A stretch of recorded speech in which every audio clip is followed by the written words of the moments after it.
Welcome to Real Estate Investing Abundance, the show for busy, fulfilled professionals like you to learn how to develop financial independence built on solid, passive real estate investments. Now, here is your host, Dr. Alan Lomax. Hello, enlightened investors. I'm delighted to be back with you again today. And we're going to take a look at the where, the how, and who of multifamily real estate investing. With us today is Eda and Nathan Walldorf. And the Walldorf Capital Ventures helps people get exponential investment growth, passive income, and tax savings through investing in apartment buildings.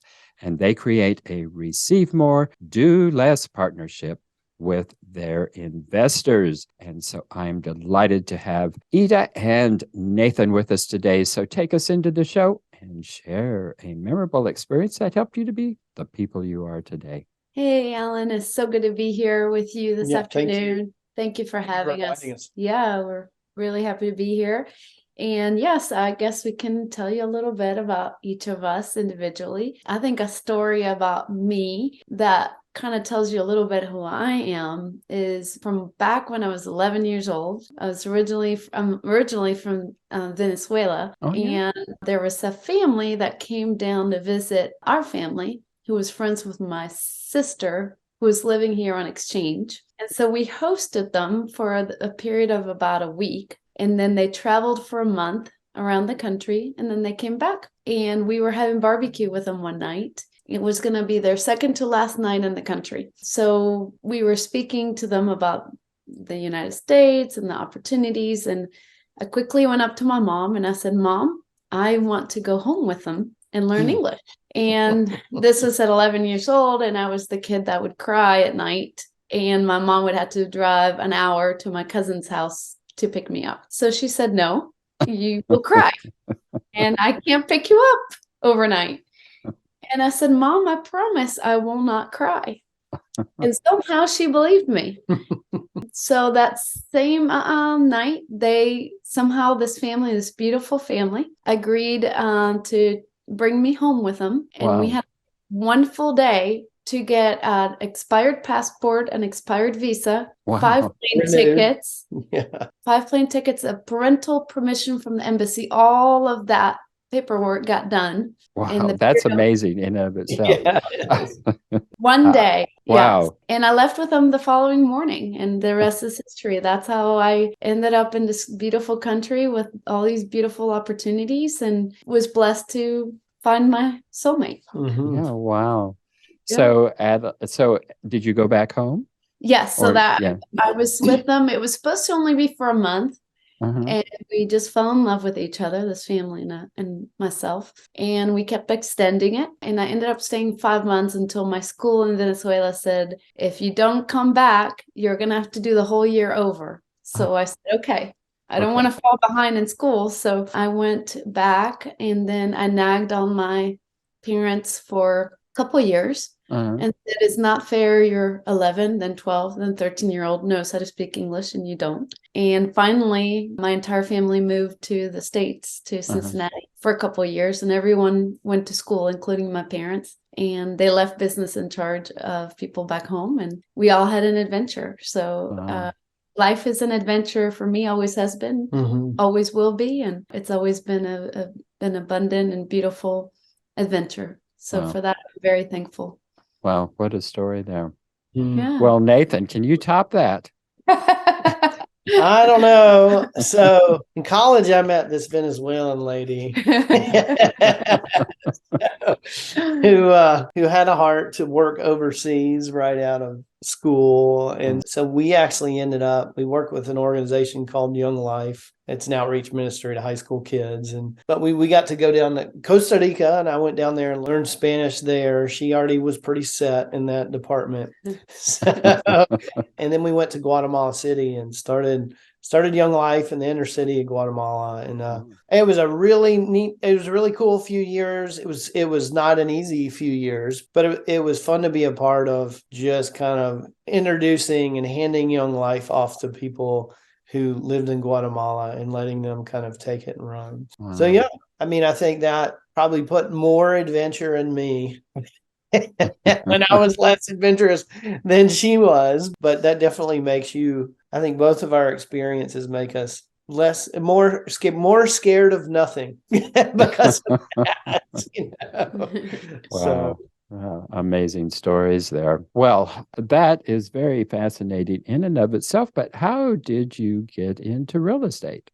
You want to take that one? Okay. Yeah. So, fast forward, I guess after we had a stint here and there in different countries working with Young Life, we came back and we essentially had to start over with 2 little kids. Fascinatingly enough, Nathan was part of a family who had Nathan was 3rd generation in a family of real estate. And so when we came back, we naturally gravitated towards real estate, and he joined his family's firm. But starting out, when you have 2 little babies in diapers and you're 100% commission and you're starting from scratch, it can be a little tough. So, we had a tough few years financially. And one night I was working late and the kids were needing my attention, and my attention was, not as vast as I would have loved for it to have been. So after we put them down to bed, I went downstairs and looked at this pile of papers sitting in front of my computer in the living room and just felt really overwhelmed. And I just thought, this can't be all there is to this. There's got to be something else where I don't trade my hours for dollars, something else where I really spend the time that I desire with my family, with my kids. So I just was sitting there racking my brain, and real estate investing had come across my mind. And so I shared it with Nathan, and he's like, how can we do that? We don't have money. How are we going to be investors? And so I thought we needed to get resourceful, and I didn't know that. But go ahead. So long story short, we came upon a way to fund our very first opportunity, which is a very dilapidated, ugly house in a good location. And we pulled that one off. It went well. And, we spend the next few decades kind of with ups and downs and all arounds, learning, taking some bumps, growing. And so the way we kind of did it unintentionally, I guess, was we lived off of his income. And then anything that I made just went back into the investment pot. And so I got So she just kept investing and reinvesting in real estate. That's right. And I kept selling it to her and helping her price it and selling it for her. Absolutely. So we worked like as a team, but in kind of our separate lanes. Lanes, yeah. And so I got my realtor's license, worked with him for a little bit. Then I got an interior design degree. Then I got my contractor's residential and commercial license. So I kept scaling and growing and developing. And then before you knew it, we were looking at it. We're like, how do we scale more? How do we grow more? And that's when we came upon multifamily. And so again, we spent several years. We invested a ton of time, money, and resources. We got in the right rooms with the right people, the right networks, and developed some really valuable partnerships that allowed us to really get in, because it is a team sport, with the right people and start investing first ourselves and then becoming general partners. So we're actually in about 2,300 limited partner doors. And then we're also in 836 general partner doors, ones that we manage actively, about 120 million of active units under management. So that's been our journey. And what's cool is that we went from having to figure out how we're going to pay our bills to, getting mailbox money, so to say, while we slept. And it's definitely taken us out of many binds when the economy has gone up and down and all around in different ways, and have been very thankful for it. One of the things that we're really thankful for is that now that we've kind of walked the walk and learned and become the experts, we get to do the same thing for others and have them be blessed by participating in similar opportunities with us, in a done for you type of opportunity for multifamily investment. Wonderful story there. Thank you. I like how you emphasize the fact that this was a decades-long journey. Yeah. A lot of people like to leave the impression that it's an overnight kind of experience. And I think that's very disingenuous. It just generally doesn't happen that way. Yeah. Yeah. It's not a get rich scheme, like a get rich quick scheme. No. But it is an amazing way to grow your net worth and really create a new future for yourself. Yeah. Absolutely. Mm-hmm. Enlightened investors, if you haven't done so already, be sure and click that like button and also click that share so others can take advantage of the content. And finally, be sure to subscribe so you don't miss a single one of our upcoming episodes. Well, what are the three most important things that a multifamily investor needs to think about before investing? Yeah. So we talk to people all the time about investing, and I mean, one of the top questions we always get, which is a really important one, is the where. Is like where you should invest, and you really need to be investing in places where you can where there's job growth and where there's population growth, because you kind of need bodies to fill your doors and folks who can pay the rent. So you're looking at stuff like economic drivers and jobs in the economy, and making sure it's not an area with just one industry or that services just one industry, but has kind of a diverse economy. And we really like investing in large cities because of that. We feel like it helps with there's less risk if it's a large city where people are moving, as well as in areas that are states and that have state and local policies that are landlord friendly. Because if you don't, that can be a real problem. So I was talking to a guy a couple of days ago who's investing in California, and I kind of had to tell him, well, when I give my whole talk to people, I tell you got to watch out for what state you're in. You don't want to be somewhere where it takes 9 months to evict a non-paying tenant, or that's a real drain on you. So, I mean, I think that's one of the biggest ones, and we talk to people about how to invest in multifamily as well. Because sure, everybody assumes that you've got to be some, gazillionaire who's got a ton of money that's got $10 million to put down as a down payment. But you can really invest with a group of people. And that's what we love, and what we ended up finding out later in life after 10 years of investing in smaller stuff. And so, I mean, you can invest with a group, whether you've got money sitting around, or right now, the stock markets seems like it keeps losing about 20% per year. And I'm concerned that every time the Fed makes an announcement this year, I'm sure the S&P will go down every time there's an announcement. You look at tech stocks that are the same way. They lost 70% last year. So we had two of our investors last year. They sold stock, right before it really dropped, Mario and Jeremiah, and it saved them a lot of money. For sure, yeah. They were able to put that in a real asset in an apartment building where that value wasn't going anywhere, and as far as it wasn't going to lose value, but it was only going to go up. So that kind of saved them a chunk of their savings, and they were able to put it into an apartment building. So, but you can use your retirement accounts. Also, we've had a lot of people roll over IRAs from past jobs. What we've seen is IRAs seem to really underperform, especially in the last 7 years. I felt like, I felt like I've gained very little in our IRA, or even in our 529 for our kids. So you can roll that over and invest into someone else's deal. You can invest it in something that you control. It's part of the kind of rules about a self-directed IRA, or in a family member's too, right? I'm pretty sure you can't invest in a family member's deal either. But that's been another way that we've seen that people can invest. I think you can invest with siblings. You can't invest lineally. You can't invest with parents or children. But I think you can invest with children. You definitely can't with siblings. Right? Yeah, you definitely can't have a controlling interest in the property. Yeah. Is what I know. So, but yeah, and you could use.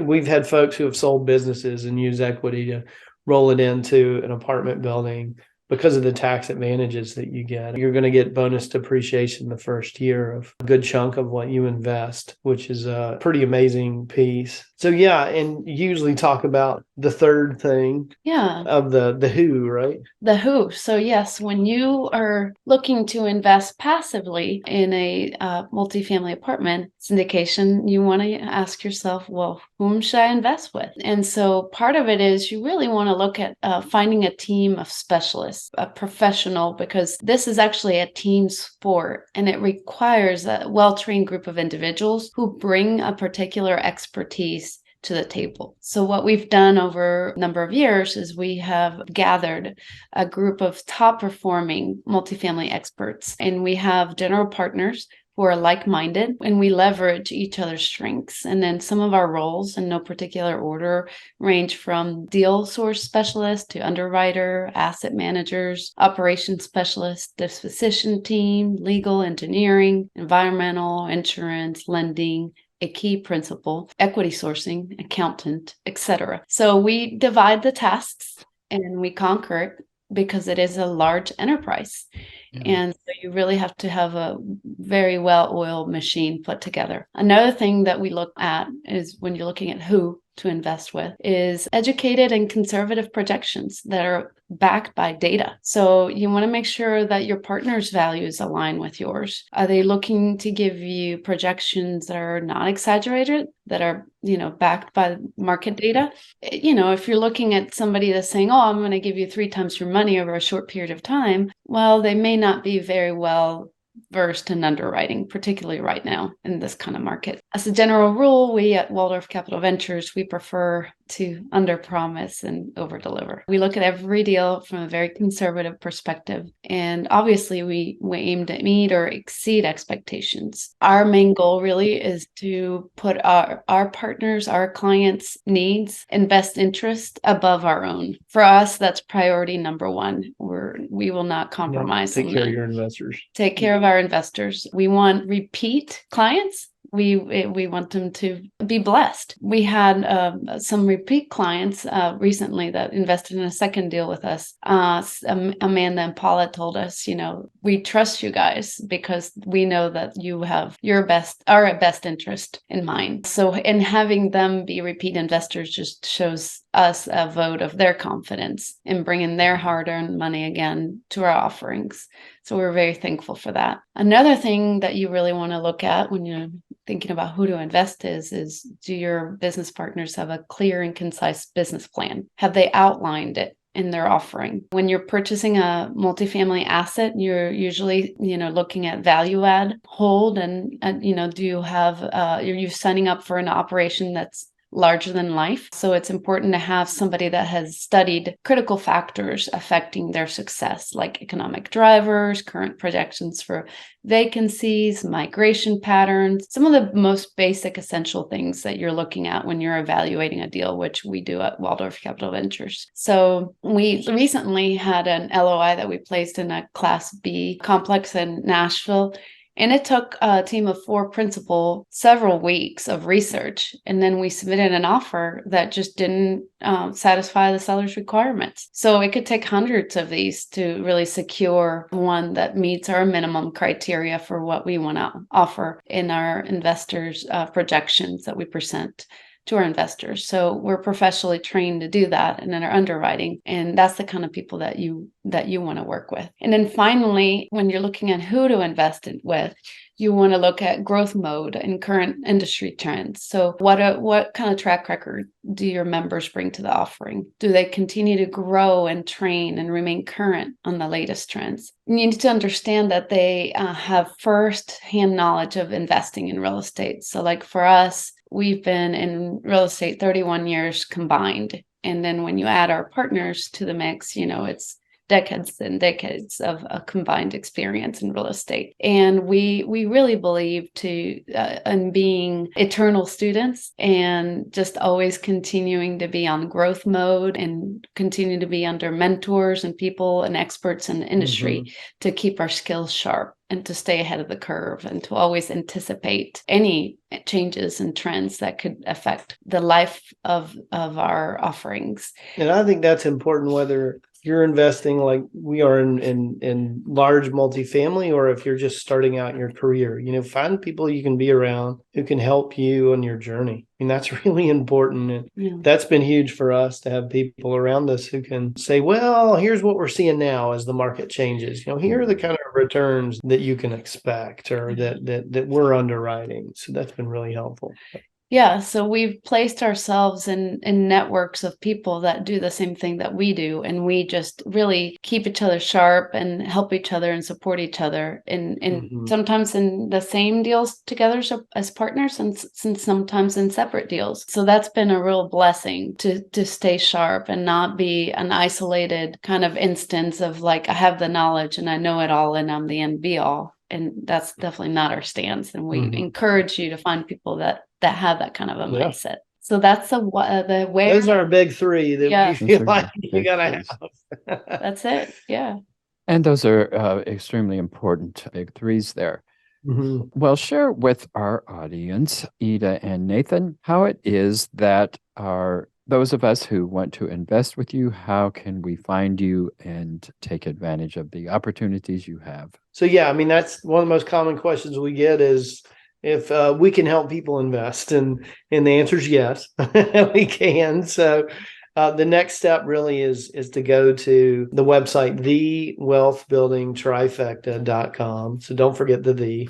And sign in, and you'll get a free copy of the Wealth Building Trifecta to see if multifamily is going to be a good fit for you, and to kind of find out the next steps. And as a bonus, we're offering folks from your podcast who do sign in some time to sit with us, to have a 30-minute Zoom and come up with a customized plan for their investments. So like Eda said, we've spent a few $100,000 learning about multifamily and educating ourselves, and we'll give you 30 minutes of our time. So what that is a 30-minute call to help you get started. And what that does is help you kind of map out your next steps. You're not wondering what you're doing, you're not wandering around aimlessly. And what that means is that you'll be that much closer to that life of your dreams, or to get your time back, like Eda was talking about, which is a huge piece of my story as well, and to build that legacy of wealth that you want. And I mean, whether you got $50,000 in the bank or $1 million or $100,000 in an IRA, then this guide really is for you. Well, there is no replacement for experience and knowledge and wisdom. And Nathan and Eda certainly have that in spades. Well, before we go here, Eda and Nathan, share with us one of your most difficult setbacks in life. How did you deal with that experience? How did you come through it? And most importantly, what did you learn from that experience? Oh, that's a great question. One of our most difficult setbacks. I mean, I think starting over. Don't you think starting over after living in another country and kind of feeling a little behind everyone else who just jumped into the 9-to-5 job right out of college? And that was one of our hardest things that we probably had to do. But we're really thankful for it too. I mean, I heard a quote by Billie Jean King that we talk about all the time. She says, actually, she named her book, pressure is a privilege. And I think it really was. At the time, we wouldn't have said that, but it really was a privilege. It helped us push ourselves to do and be a lot more than we ever thought we could be. And we never thought we'd be doing what we're doing right now. I mean, so yeah, I mean, we're really thankful. And all those things push you to kind of push your mindset and your belief lid. Or definitely our belief lid, we push that over and over and over again. And yeah, so I mean, I think that was probably the hardest thing we went through that really helped define us. For sure. Well, yeah. It's nice to look back on those things. But as you go back to those days, those uncomfortable days, what did you do? You maintained a marriage, you maintained a family through that. Not everybody does. What did you do to maintain all of that? What do we do? There were lots of ups and downs. Yeah. It was not a straight journey, just like that conversation that we had about should we invest, should we not invest, how do we do this? Part of my story, I think I shared, we worked together for a little bit. I was teaching at the time, and I had a dream, funny enough, that I was working with Nathan. And so I shared my dream with him, and I said, I think we're supposed to do this. So I actually quit my job, which I loved. I loved my job, but I felt like this was kind of a journey that we had to take to kind of get that time back. So I joined him in real estate, and it was probably 3 of the most tough years of our life. And as a couple, we didn't come into it very intentionally. Yeah. And that's been one thing that is so different about when we started Walldorf Capital Ventures together. We really said, this time we're going to go into it supporting each other. We're going to go into it supporting each other, and just with the intention of having a healthy marriage, a marriage business relationship, and where we really hear each other. And I think those are some of the things we've just kept central this time. Whereas early on, there wasn't a lot of intentionality. We're just kind of doing life to do life isn't always the best way to do life. Surviving is the best way. Yeah, but perfectly said. Yeah, survival mode was kind of our mode. That's not the best way to do life. Yeah. So you have the power to mold what your life is going to look like, is what we've learned over the years. And to think about that, focus on what you want it to be. And that's kind of what we've done. We focused on what we want our work relationship to look like. And remain consistent and intentional, and taking massive action together, being of one mind. So it's really been a valuable few sets of lessons. We're going into our 24th year of marriage. So it's been, an amazing journey, because we really have grown together and have really challenged each other to become the very best version of ourselves that we can. And it's like I shared earlier, we're in a never-ending growth mode. So we don't feel like we've arrived, and we feel like we have a long way ahead, but we're looking at these next phase of our lives as yet another adventure. Yes. Yeah, Tony Robbins says, if you're not growing, you're dying. And we had points where in our marriage where I know I did, where I wasn't growing like I needed to, like our marriage needed me to. And likewise. And I'm not going to say we're not perfect. We still have a lot of speed bumps along the way, but we feel like we're doing better this time. And the whole working and being married together thing. I expect there were mountains of forgiveness as well. Yeah. Yes. Thank goodness for that. Well, Eda and Nathan, it's been a delight being with you today. Thanks for being with us. Yeah, thanks for having us. We appreciate it. Wonderful to be with you today. Thank you, Alan. Enlightened investors, don't go yet. I have just a couple of quick requests. You know the drill. Like, share, and subscribe. But we also need your help to build our audience, so please go to your favorite podcast app and leave us a 5-star rating and review. I'll be most grateful. Until next time, prosper and live abundantly. Thank you for tuning in to Real Estate Investing Abundance, brought to you by Steve Talker Capital, a company working for passionate professionals like you to develop financial independence built on solid, passive real estate investments. As part of our efforts to make the world a better place, Steve Talker Capital contributes to activities and organizations committed to better understand the equine. These endeavors attempt to enhance the human treatment of horses worldwide. Steve Talker Capital, working for a world where all creatures, great and small, flourish abundantly. For resources to develop your financial independence, connect with us at stevetalker.com.